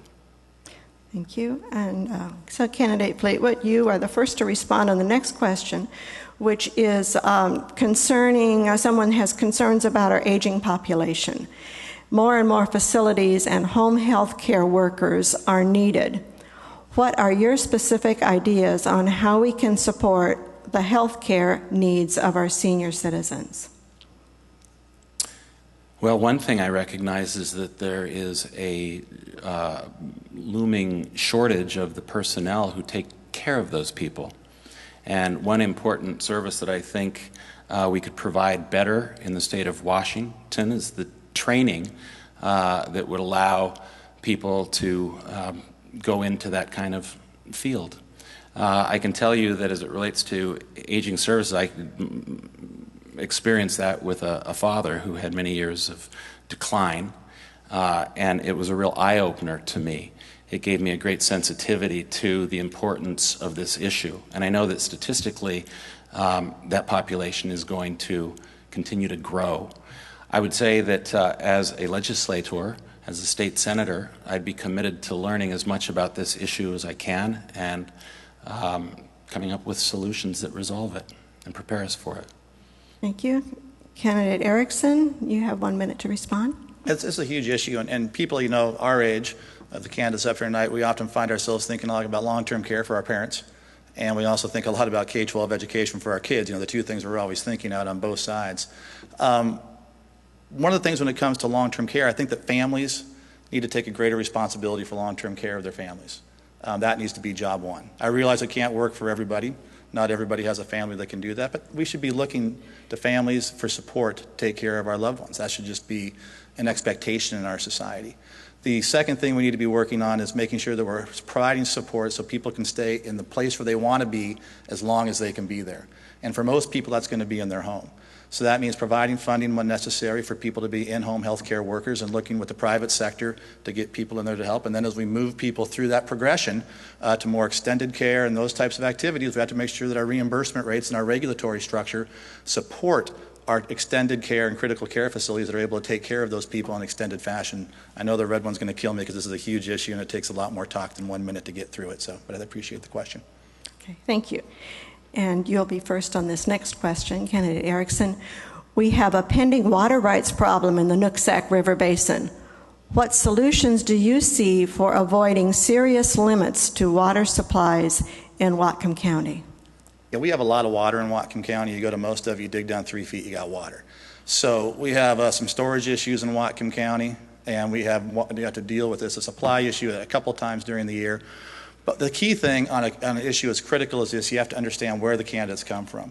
And the Whatcom Farm Bureau supports me in my campaign because I support them when it comes to water issues. If we lose agriculture in Whatcom County, we become just another place, and if our farmers don't have water, they can't farm. I support farmers. When it comes to people who live in the county, I support rural landowners and their right to have exempt wells. It's in our laws of the state of Washington. Exempt well means exempt, and I will support and stand up for those people who live in the county who have a well and who own property and want to be that home, build a home and dig a well. I support our industrial users because they create the jobs that drive our economy here in Whatcom County. So as we go forward, it's important for the people to know who I will be fighting for in Whatcom County. Our farmers, our landowners, and our jobs are needed, and we'll make sure there's enough water to support everybody because we have it here in Whatcom County. We're very creative people, and we will make it work. Thank you. Candidate Fleetwood, your response, please.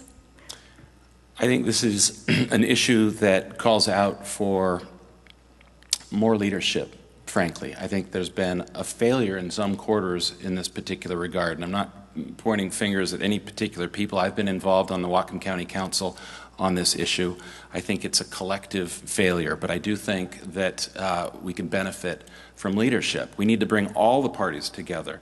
The only critique I would have of what Doug said was that he didn't include all the parties. There's one party, the tribal interest, that have a reserved water right, a federal right, and an ability to enforce that in court, and they've threatened to do so. In order to resolve this problem well, we have to do something that maintains and assures security for the municipalities, for the growing populations, for the farmers who deserve that certainty, for the industry, and for the tribal interests, and the in-stream flow for fish. This is something that needs to get resolved collectively once and for all so we can move forward. And it's complicated, I recognize that. Thank you. The next question is, while it is important to fund education, what concrete plans do you have to make sure that the bridges and roads our children and families travel over every day are safe and meet standards? And Candidate Fleetwood, please give us your response to that. Well, as Doug indicated, there is a transportation budget. The goal was to come up with a package that dramatically increased the amount of money that we have, because it's recognized that there's a profound need for it.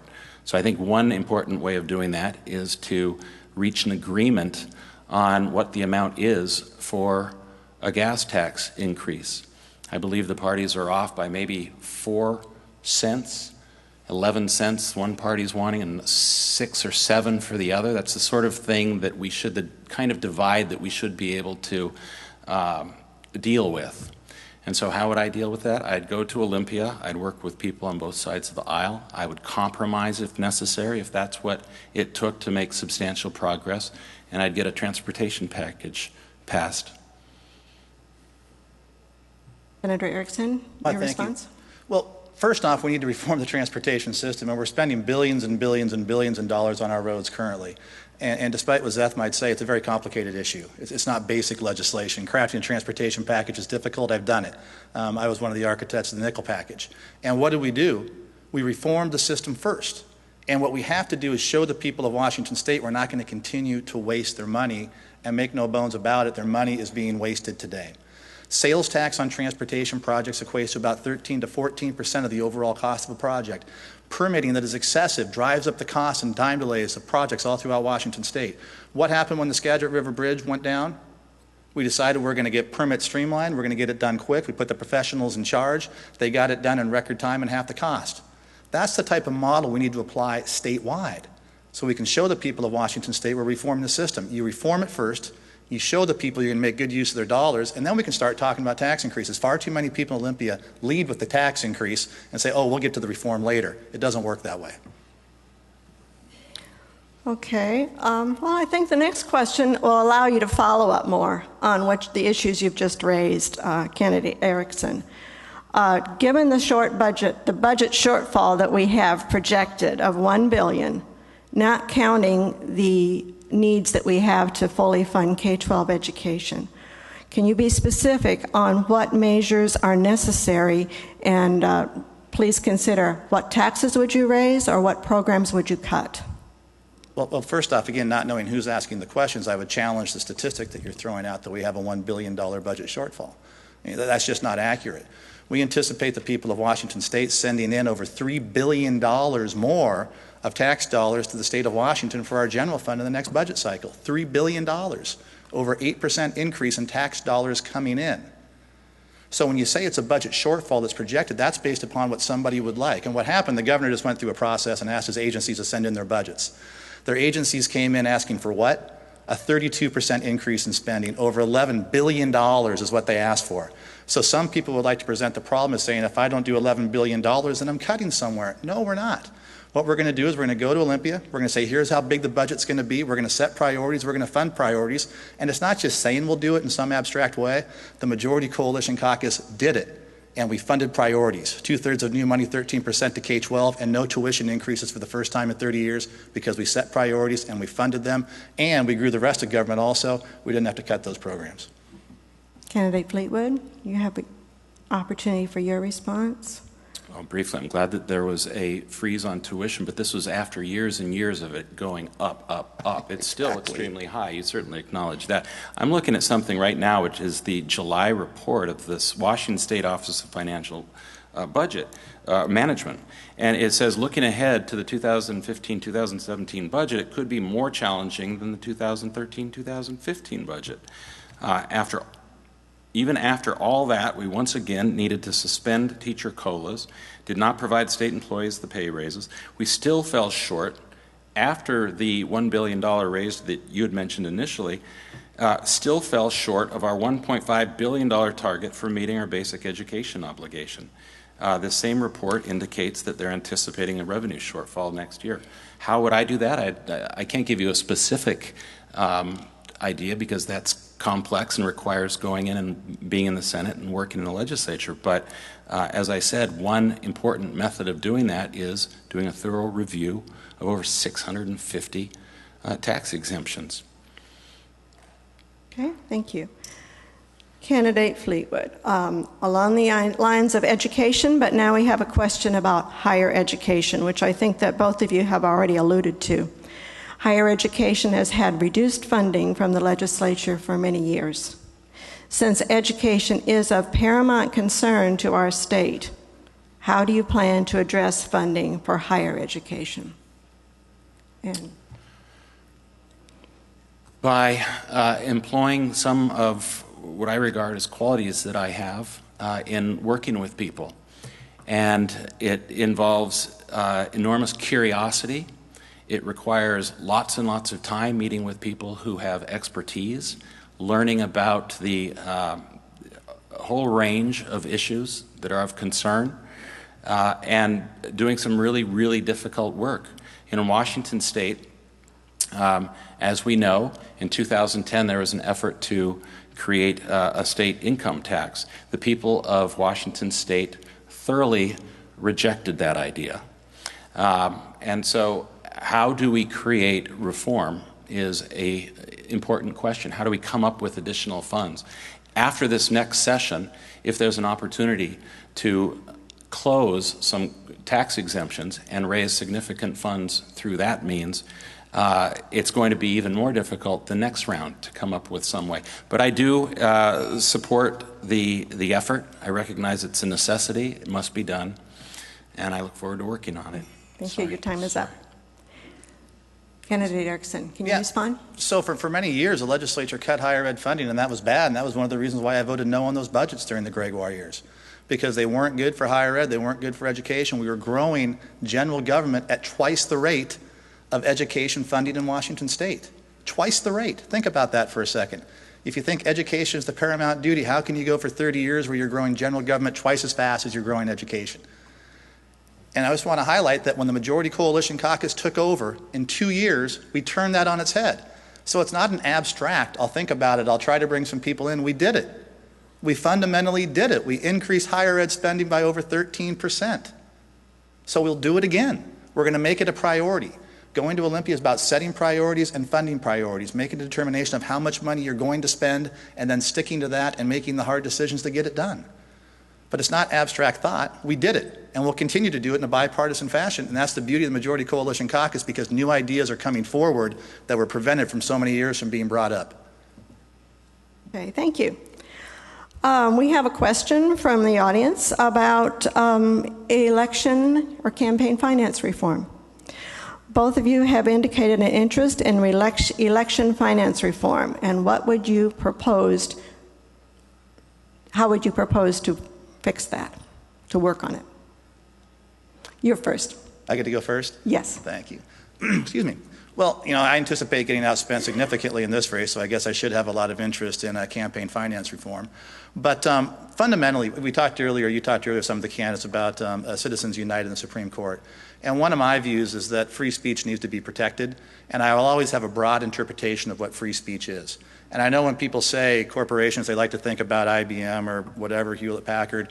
What if you're a small company here locally and you want to be able to participate in the election process because you own a company in the 42nd district and you maybe have 2 or 3 employees? Should you be prohibited from participating in the political process through that company? I don't think so. I don't really trust the legislature to come back and set rules on free speech, because the legislature will abuse that power and they'll pick winners and losers and say, okay, this group can participate, this group can't participate. If you're an interest group here, maybe you can. I believe we should have instant reporting of all contributions that come in. And fundamentally, I'm a limited government person, so if you want to take the power out of the politician, take some of the power out of the government.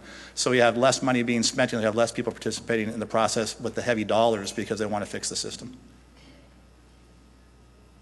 Thank you. My turn. You have an opportunity to respond. Yeah, I definitely support the effort of looking at what campaign finance reform could be.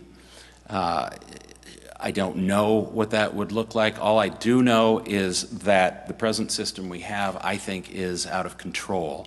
There's too much money flooding in. It cuts both ways. It's the system, basically how we create parity in the present system is both sides make this substantial effort to get as much money as they can. Both sides tend to get money generally from sort of conventional places, Republicans from one spot, Democrats from another. All I know is that it, I think, makes it difficult when you're in Olympia, because you, to some degree, feel beholden. You've gotten 2/3 of your, I don't know where you came up with the fact that we're outspending you. You're the one that has raised more money than me. Two-thirds of your money has come from corporations and big business PACs. 3/4 of mine has come from individuals. Sorry, the time's up. Oh. Okay. Little change of subject. Somebody would like to know if you support Governor Inslee's carbon fuel standard, which by the governor's own numbers would raise the price of gas over $1 a gallon. And can you respond to that first, Candidate Fleetwood? I've not studied that in depth. What I can tell you is that I think clean energy is the future. I think there's an opportunity in Whatcom County to become a mecca in the clean energy revolution, the next high-tech revolution that we're going to see in this state, in this world. I think that's an important goal. I recognize that it's going to take time to do that. I know that there's a task force made up of diverse set of interests, people from both political spectrums, people representing all forms of industry, and they're trying to come up with methods to help us in the process of moving towards converting to a clean energy economy. It's going to take significant time to do that, but it's an effort that I entirely support. Governor Inslee's carbon tax will be bad for working families in Whatcom County and all throughout Washington State. It'll artificially raise the cost of energy, and it's not just on gasoline at the pump. It's on natural gas and propane to heat your house. It's on every type of energy that you use. So, and I agree with Clean Energy. That's why, as chairman of the Energy Committee, we constituted and put in place New Energy Thursdays, where we brought in people from all over the country to bring new ideas and solutions to Olympia, to bring them out in the public and talk about battery storage, solar, wind power, all types of generation, modular nuclear reactors. It's a good thing to do to bring people in to understand. But we have to operate within the realities of today when it comes to our energy future. And simply saying that we're going to artificially raise the price of a gallon of gas by over $1 through a carbon tax, which does not lead to cleaner fuel technologies, folks. It just raises the amount of money you pay. If you raise the amount you're paying for propane, it doesn't do anything for cleaner fuel. It just means you have less take-home dollars to spend on other things for your family. We can reach for new energy technologies, but Governor Inslee's carbon tax is not the right pathway to get there. Okay, thank you. So there are two initiatives on the ballot dealing with firearm background checks. Setting aside the specific wording of these initiatives, what measures, if any, do you support to address injuries and deaths related to the use of firearms? And your first candidate, Erickson. Well, thank you. I support Sheriff Elfo and his view on this issue, which is we need to enforce the laws that are on the books today, and we need to deal with mental health issues all around Washington State and around our country. That should be job one. Initiative 594 will not do those things, and that's why Sheriff Elfo and the majority of law enforcement professionals and the Washington Association of Police and Sheriffs say 594 is not the answer. I agree with them, and I don't support 594. Enforce the laws that are on the books today and work on these other areas, and that's what we need to do. Candidate Fleetwood, can you respond to that? I'm on record as supporting 594.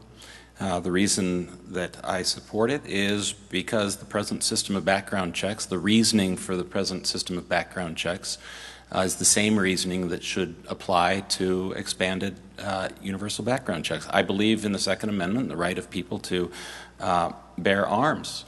I think they should be responsible people, and I think it's not too much to ask that they have a background check. So 594 is expanding the present system of background checks to include gun shows and private sales. The reasoning for why you would want to ensure that the individuals that buy from those places, as you would who are the others who are subject to the other background checks, is precisely the same. To ensure that people with mental instability or criminal backgrounds don't have access to guns. I don't think that's too much to ask. Thank you. The next question asks, what specific legislation or policies do you believe are necessary to sustain and support agriculture, which is a major economic factor in our county and state? Candidate Fleetwood, would you respond to that one first? Yeah. This was an issue that was on my plate for many, many years when I served on the Whatcom County Council. And one important method that we employed to ensure that was to follow our comprehensive plan and ensure that we had zoning that was sufficient to protect agriculture. I've always supported the effort of accommodating our future populations in ways that ensure that those interests, agricultural and farming interests, are protected. So I would continue to support legislation that protects that. Another thing that we touched on earlier relates to water. I think once and for all, yes, we have lots of water in Whatcom County, but we're also looking at shortages unless we get very creative. There are lots of interests, including the farmers, who have great insecurity in that regard. So it's not a legislation per se, but it would certainly be leadership in trying to resolve that issue.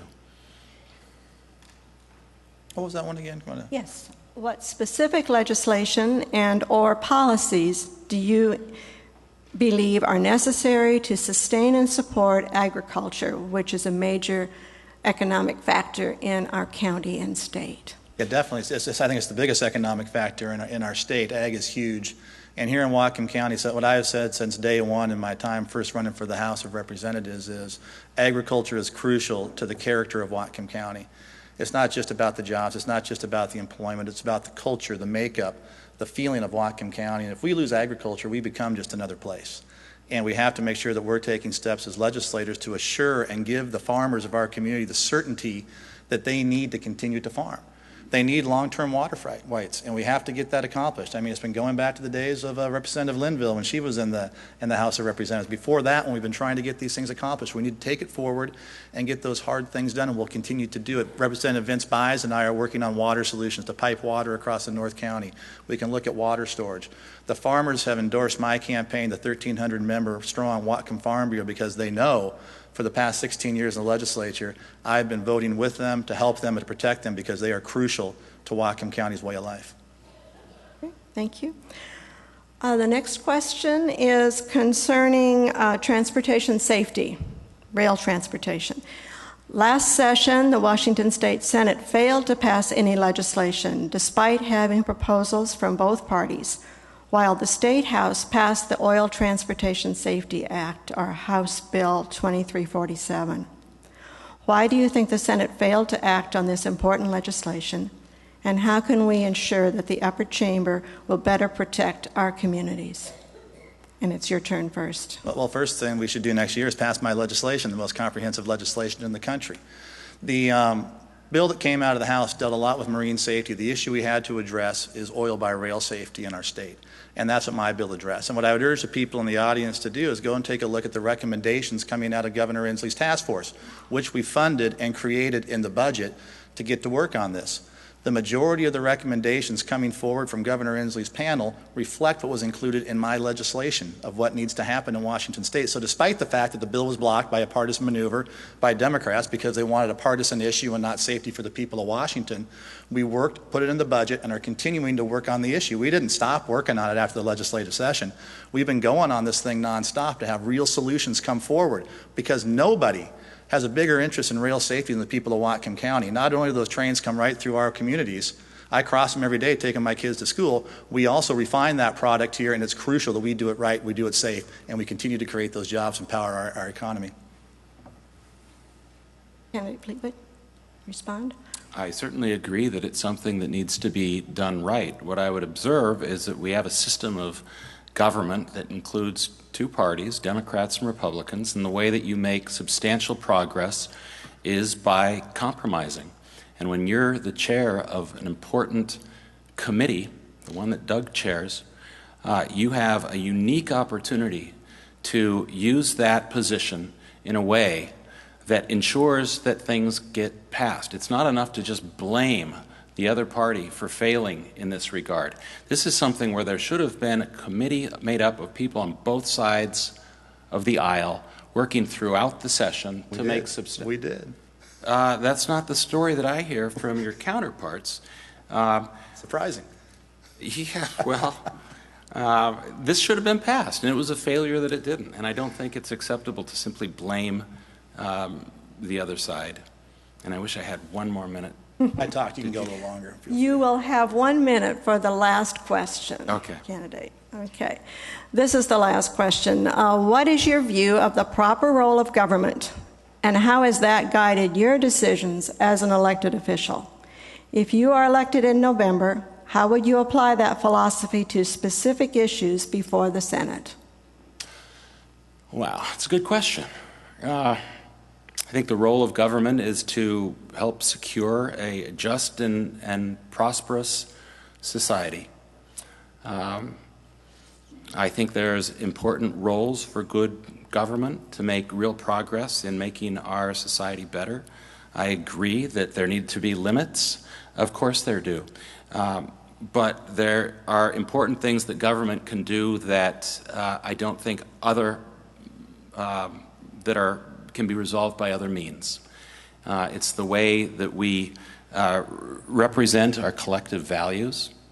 It's the way that we solve collective problems. There's a huge role for good government.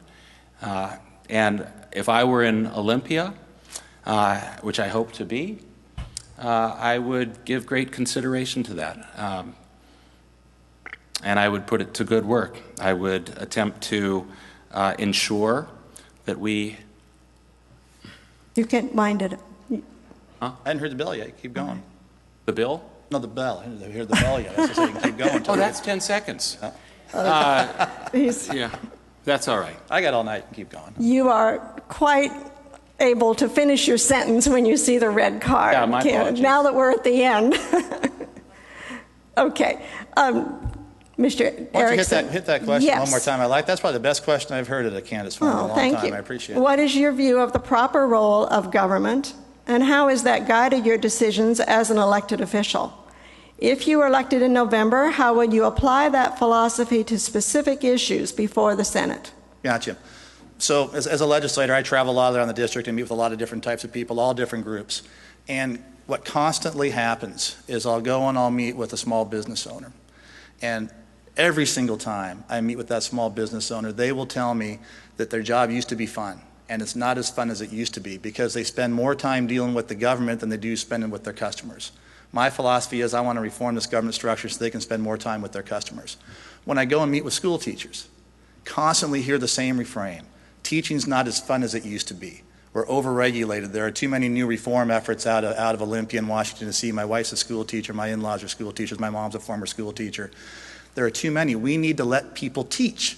Get the government out of the way. There is a role for government, but it's gotten too big, and it gets in the way of people working with people and doing their job. So that's my philosophy. How do we do the role that we need to do in the smallest way possible and allow the people of Whatcom County and Washington State to do the rest of it?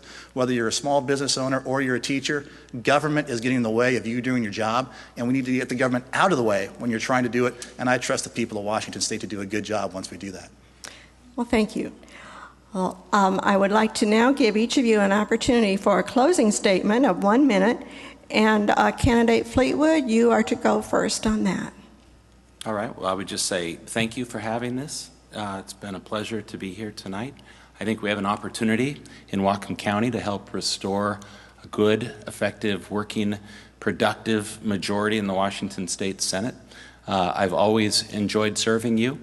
I've gained a great deal of experience about local government, how Bellingham works, about how Whatcom County works, about the influence and important role that the Washington State Legislature plays in those local governments.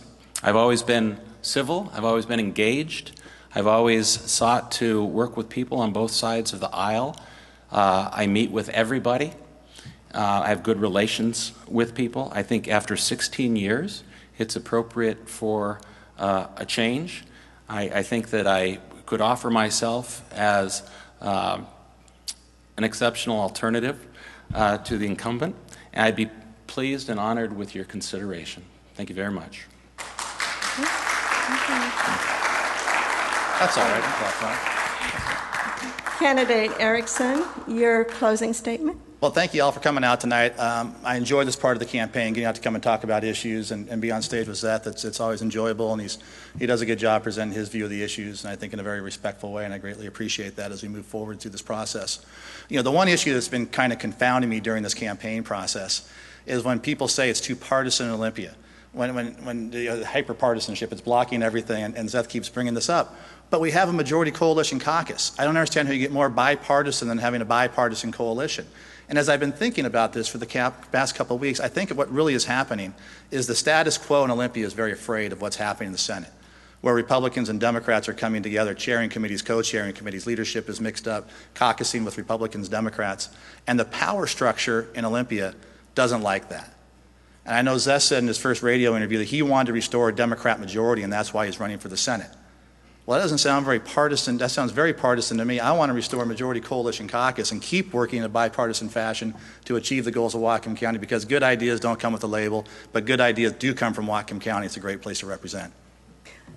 Thank you both. And audience, please join me in thanking both candidates for being with us.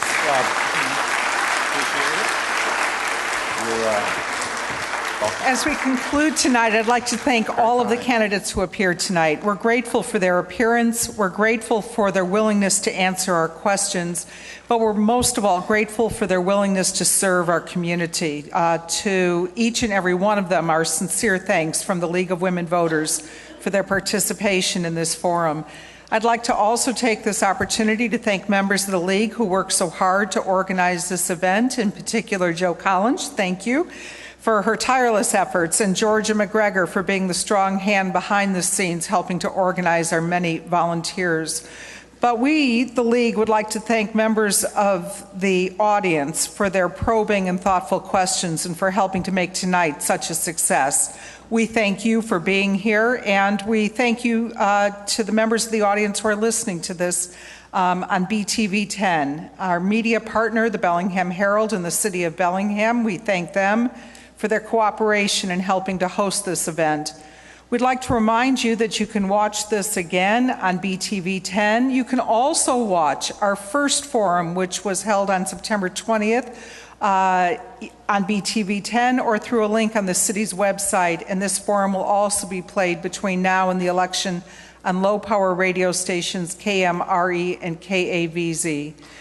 We'd like to remind you that if you found tonight's event meaningful and you want to be a part of the League of Women Voters, you can pick up a brochure on your way out of the building with membership information, or just go to our website and hit the Join Us button.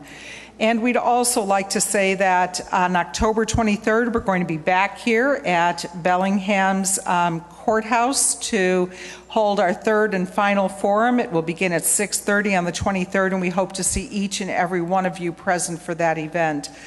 Most of all, we want to remind you to vote. Nothing could be more important. We hope that you found tonight and our earlier forum on September 20th to be helpful to you to understand the candidates and to understand the issues, and thank you all.